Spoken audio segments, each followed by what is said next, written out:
First things first, we need house reference. So Google some photos of houses and paste it into the free software PureRef. Rather than start Blender with an empty void, I like to add something to act as scale reference. So I appended in this correctly scaled human, which is CC0 and I've linked to in the description. Then you just start modeling the basic shape of the house, which in my case is 2 stories and L-shaped. To create the angled roof, first enable auto merge, then select 2 edges and merge them by pressing S to scale, then the X or Y axes, and then 0 to smash them together. Then you select those faces, separate it to a new object, and add a solidify modifier.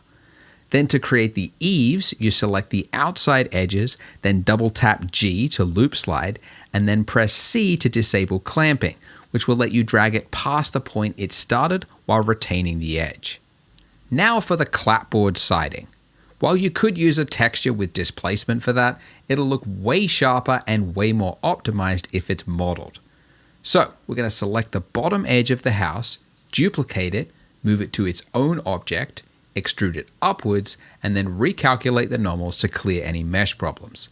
Then, to create that angled slope, we're going to select the bottom row and press Alt-S to scale it along its normal. And that is one clapboard that goes all the way around the house. So we just add an array modifier and a solidify modifier to finish the rest. But now the obvious problem. How do we fix it clipping through the roof? One way would be to apply everything and then manually cut it away with a knife. But that's tedious and I want to keep things non-destructive. So instead, I'm going to use the base house object as a boolean. To do this, you select the siding, then add a boolean modifier with intersect mode and fast approximation. Then you select the base house model as the boolean object, which will make it act as an envelope, cropping anything that goes outside of it. All we need to do now is make the base house model slightly bigger than the siding, which you can do by going into edit mode and pressing Alt-S. Then make sure the Boolean object's viewport display is set to wireframe and that it's disabled from rendering in the outliner. And that is how you do non-destructive clapboard siding. Now for the windows and doors, which you'd be a fool to model yourself because it's far too time consuming and finicky. Instead, use the Archimesh add-on which Blender comes with, which gives you easy parametric objects which you can add, and then properties that can be altered after the fact. And what I like most about the Archimesh add-on is that each window and door comes with its own Boolean cutout. So to make that work with our siding, you select all the Boolean cutouts, move them to a new collection, then select the siding and add a new Boolean modifier. Set that to difference, fast approximation, and then the new collection. Now all the windows and doors will perfectly cut through the siding. And that's the hard bit. The rest of the house is really easy by comparison. So you put on some good music and start modeling any extra details you see in your reference. I added a concrete slab with a staircase that I also got from Archimesh. Then I added in some extruded cubes as banisters and railings, some angle brackets on the eaves, and a scrappy little plane that I extruded and then sheared around the corners of the roof to create the gutter.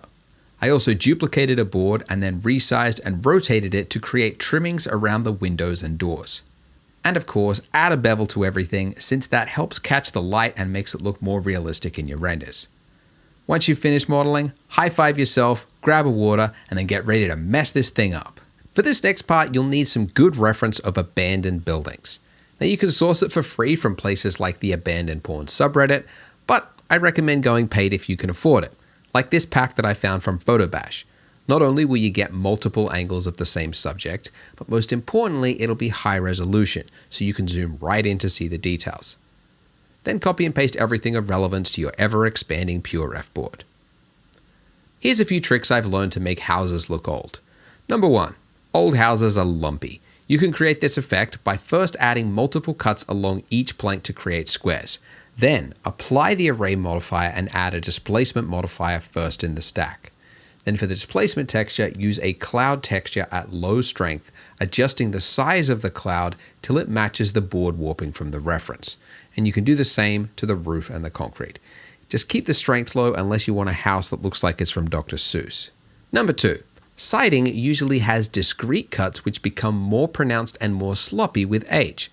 So in Edge Select mode, select some loops and rip them by pressing V and moving them ever so slightly. Then on a few of them, press Ctrl Number Pad Plus to select the rest of the plank, Then press R to rotate it ever so slightly. Number 3, it wouldn't be abandoned without a broken window or two, which you can do by first adding in a reference photo of one into the scene and then adding a plane. Then edit that plane and use the knife tool to trace the broken glass all the way around until you're back at the start. Then delete the center face until you're left with the edges, and then add a solidify modifier for some thickness. And since nobody wants to let in the zombies, duplicate some of the trim boards to make a quick barricade behind the glass. Number 4, make it wonky. Railings aren't straight, poles aren't straight, nothing is straight, and some things are straight up missing. This is one of those rare moments where you can be creative with some storytelling, so have fun. And there it is, a house that looks like a rental. Now for the all-important texturing, which on an abandoned house like this will do 90% of the heavy lifting. There are 2 ways you could texture a building. One would be to paint directly onto one texture, much like Substance Painter. But this isn't ideal because you're then limited by the resolution of your texture. And if your object needs to change distance to the camera, or say a character needs to walk right up to it in a game, then suddenly you can see the pixels.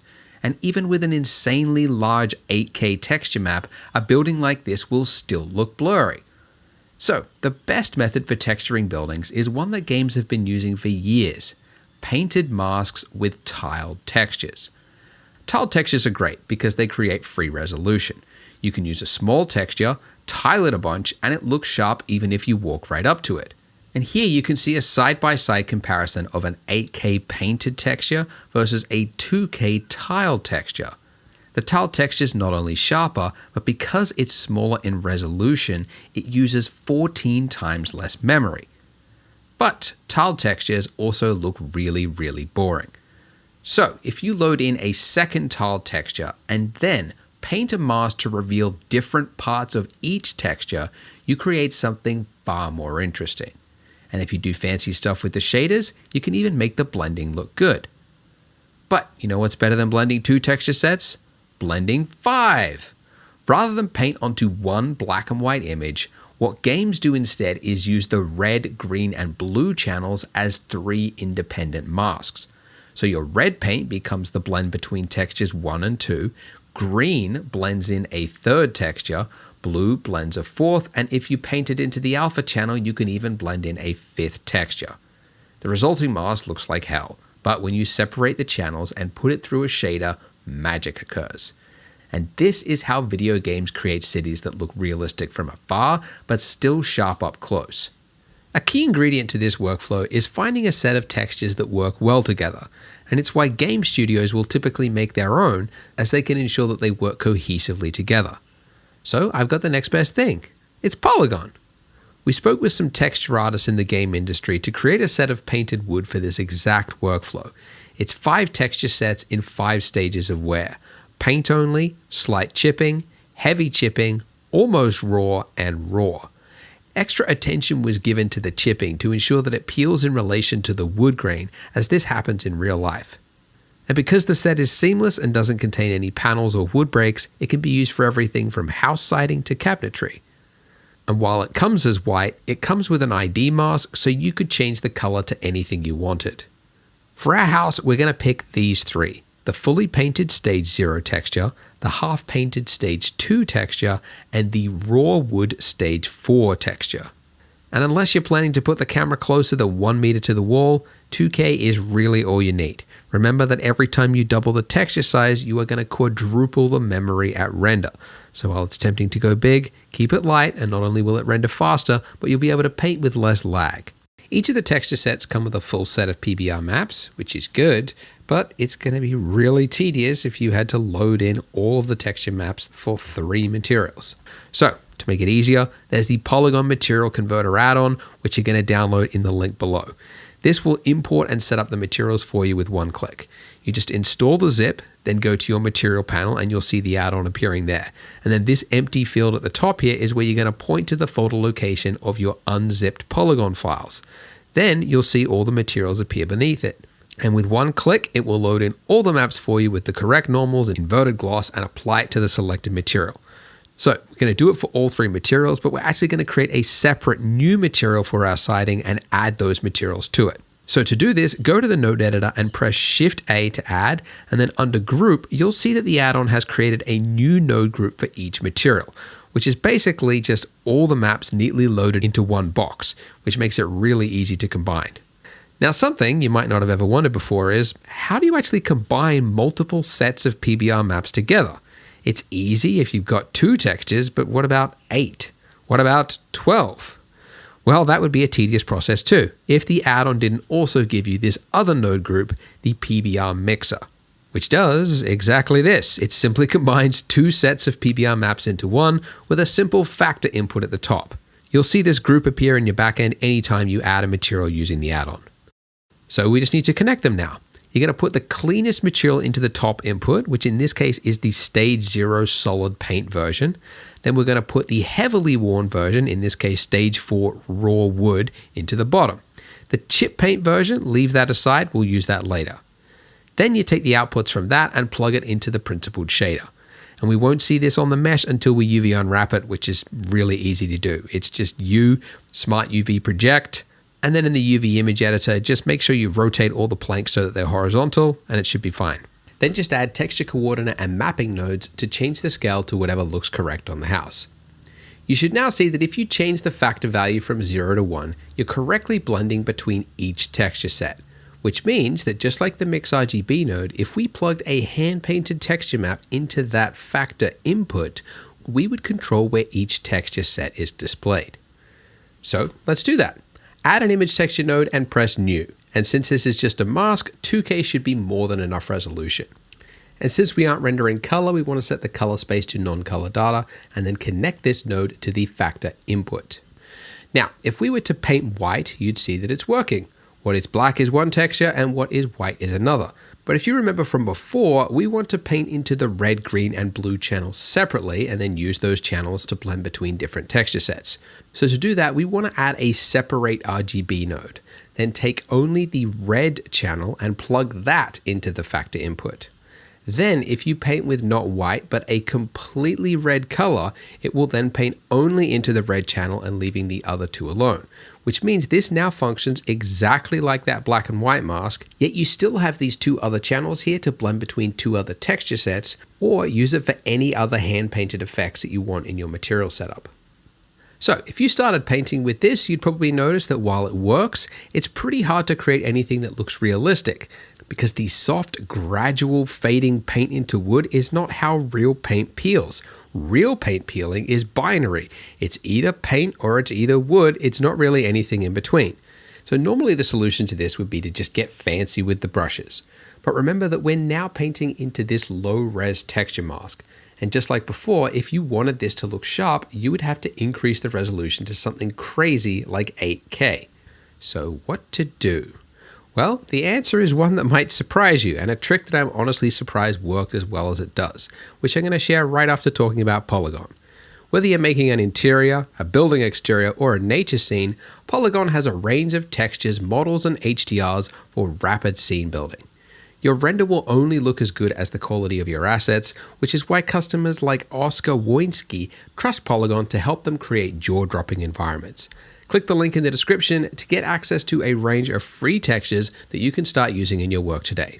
So, the solution to our resolution problem? Color burn. Color burn is that blending mode that you probably cycle through on your way to the more useful blend modes. And while it definitely doesn't get as much playtime, it's our saving grace for this exact problem. Because if we add a Mix RGB node to our mask, set it to color burn, then any texture we put into the bottom here will affect our fall off areas of the brushstroke. So for this, we're going to use that Stage 2 texture peel. If you wanted to go the extra mile, you could actually use the red channel of the included ID mask, and that way it'll look really sharp. But the roughness output is easier and it's good enough. Now, it's working, but it's a little too subtle. So if you add a color ramp node after it with constant fall off and put the white somewhere in the middle there, you'll get that punchy binary look to our paint and wood. Now if you were to paint with a low brush strength, you can see that with the color burn, it eats away into those gray areas, creating a really satisfying peeled paint look. Not only does this method use the high resolution tile texture in our mask, but it's also much easier to paint with because you aren't constantly changing brush settings. And best of all, you can repeat the color burn step for any number of other textures you want to influence the mask. For example, in this case, you can see that while the paint peel looks cool, something feels off. It's almost like we're painting onto a flat wall rather than onto siding. And this is because paint peels primarily from prolonged exposure to the sun. And due to the angle of our planks, some parts of the planks are going to be hidden in shadow and therefore receive less peeling. Now, you could use a small brush to meticulously paint this in, but I found this process so tedious that I spent days trying to find a better solution. And I'm proud to say I did, and this is it.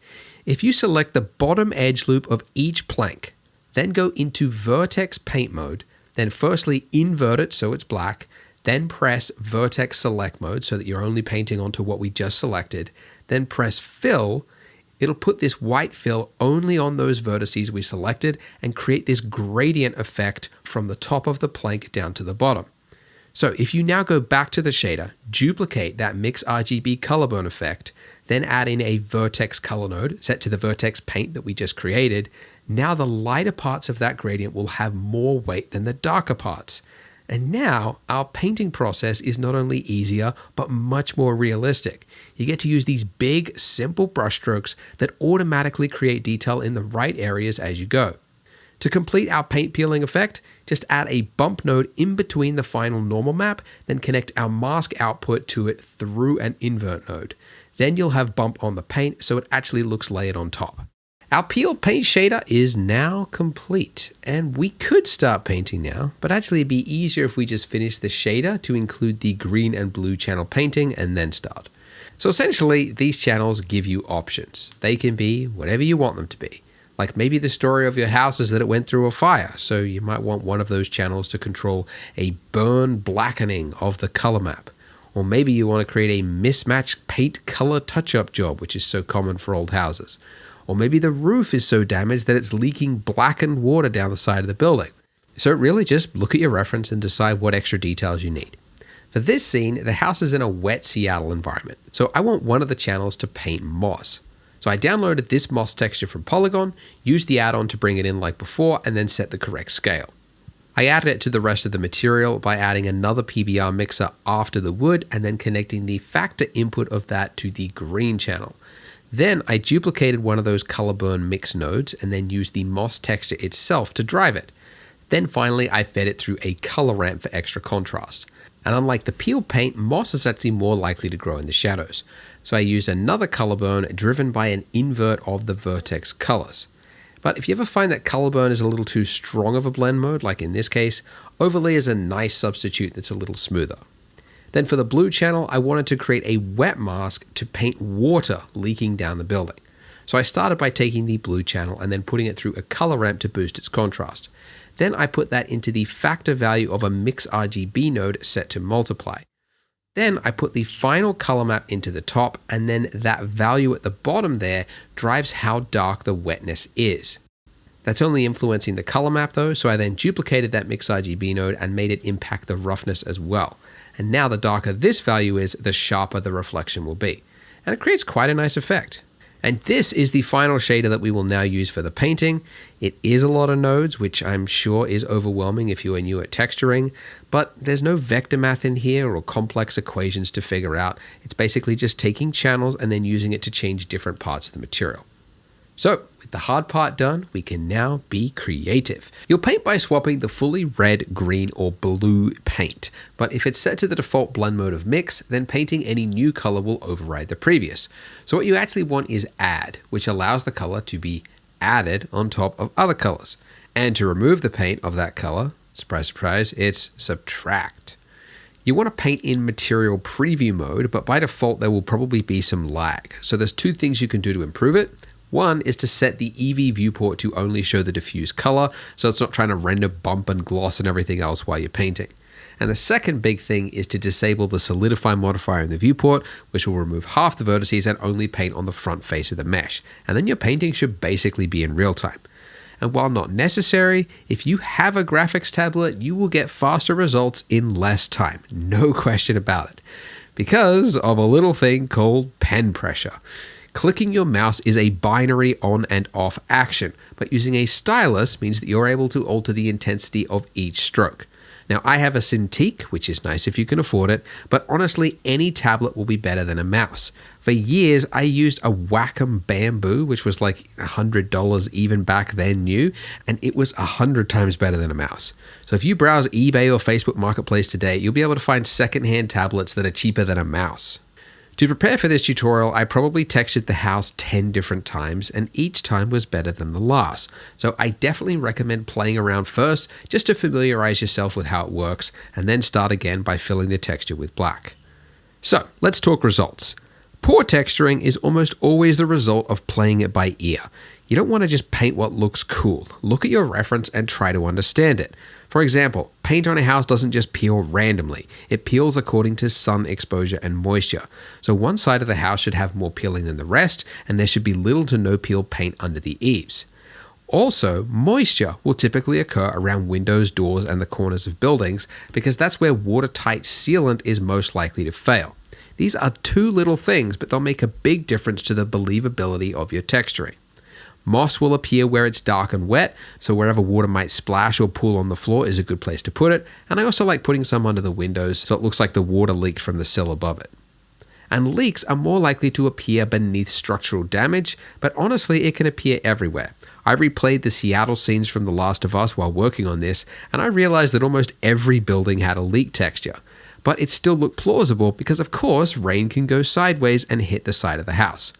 And while reference is important, you also need to know when to simplify and exaggerate.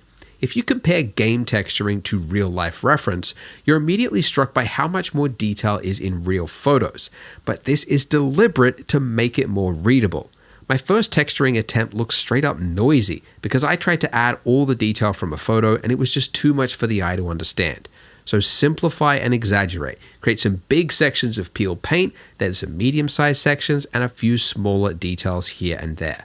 This will let your eye explore the building without feeling exhausted from all the chaos. And by the way, if you find that your brush feels too hard, remember that the color burn technique works in the mid values. So you need to use a lower brush strength, and then you'll get all that texture detail start to come in. For the balcony and window frames, first merge them, unwrap them, then use the same siding material, but make it its own material copy so that you can then use a new 1K mask texture to paint it separately.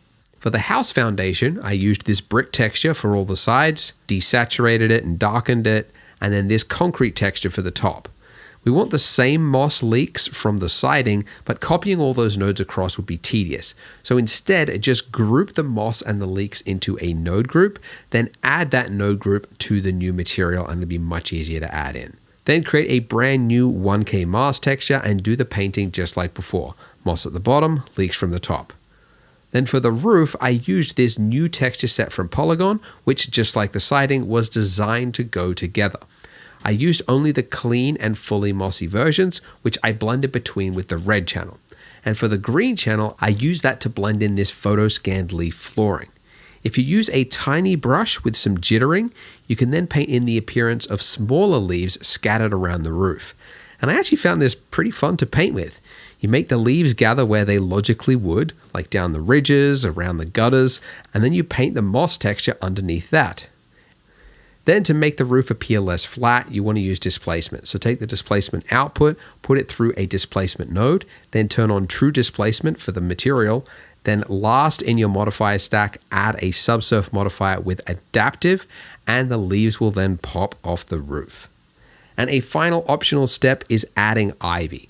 It's a bit beyond the scope of this tutorial, but just quickly, I used the Ivy Generator add-on, but instead of the terrible leaves that it comes with, I used this new leaf atlas from Polygon, which was modeled onto new objects, then scattered across the ivy stem with geometry nodes.